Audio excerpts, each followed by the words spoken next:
Et bonjour et bienvenue à tous dans cette vidéo d'introduction de la formation des fondamentaux de la donnée. Je vous souhaite à tous la bienvenue pour cette formation qui va, je l'espère, vous permettre un petit peu de progresser dans la donnée de manière générale et dans la manipulation de la donnée pour que ça soit plus agréable au quotidien et que vous soyez un peu plus alerte de votre environnement lorsque vous manipulez de la donnée en grande quantité. On s'en rend pas forcément compte, mais voilà, au quotidien, il y a beaucoup de données qui sont manipulées, transformées, etc. Et je vais essayer de vous résumer tout ça dans cette formation.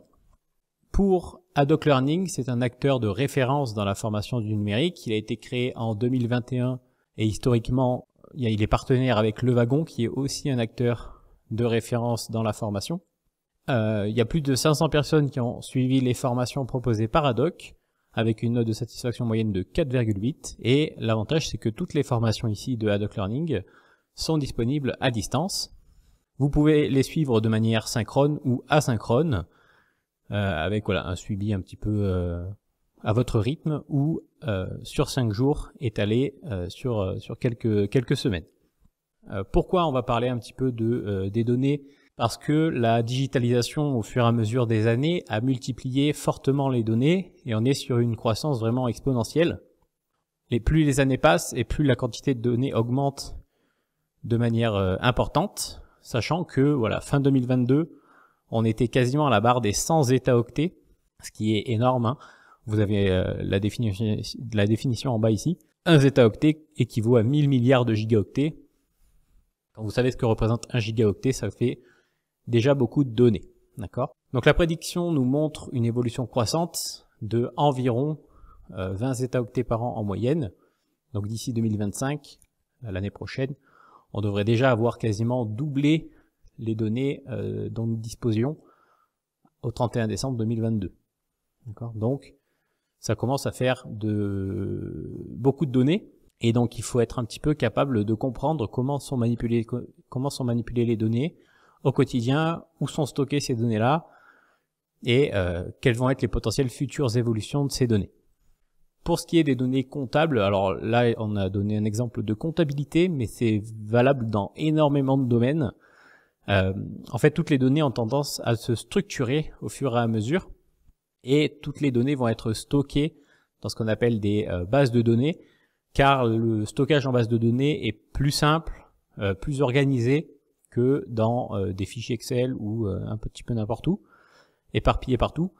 Donc, ça a pour but, dans les années à venir, de se structurer, de retrouver des fichiers qui n'étaient à la base pas structurés, qui deviennent structurés.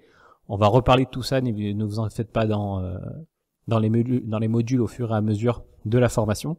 Mais voilà, toutes les données se structurent au fur et à mesure. Ça s'applique à la comptabilité, ça s'applique à tous les domaines où on manipule de la donnée. Pour le coup, c'est valable également partout ici. Chaque cabinet comptable est une source de données pour un potentiel autre cabinet.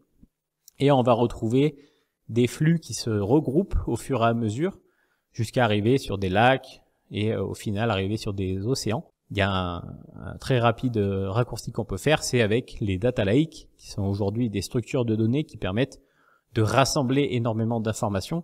Donc c'est typiquement, vous êtes le petit ruisseau qui se déverse dans la rivière, qui se déverse dans le fleuve, etc. jusqu'à arriver soit dans un lac, soit dans une mer, etc. Okay.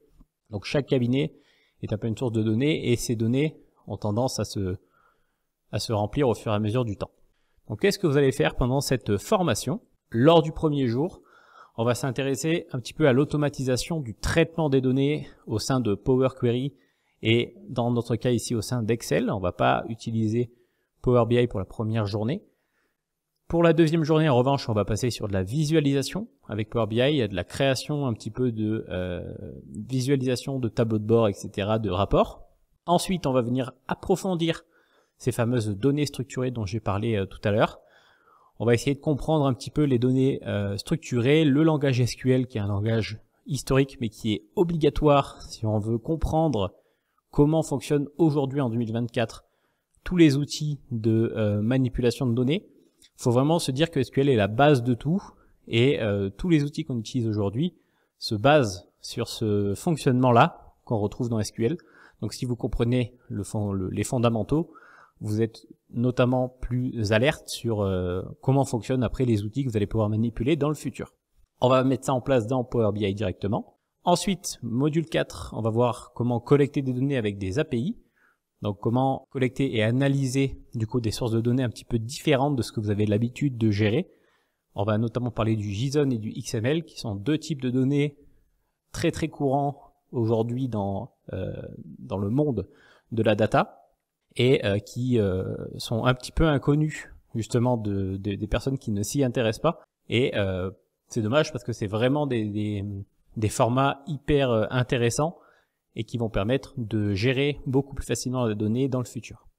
Et on terminera sur le module 5 avec un petit module sur l'automatisation avec Power Apps et Power Automate afin de créer soit des applications métiers, soit des applications d'automatisation de flux au sein de ces outils-là. Merci pour votre attention et bon courage pour la formation.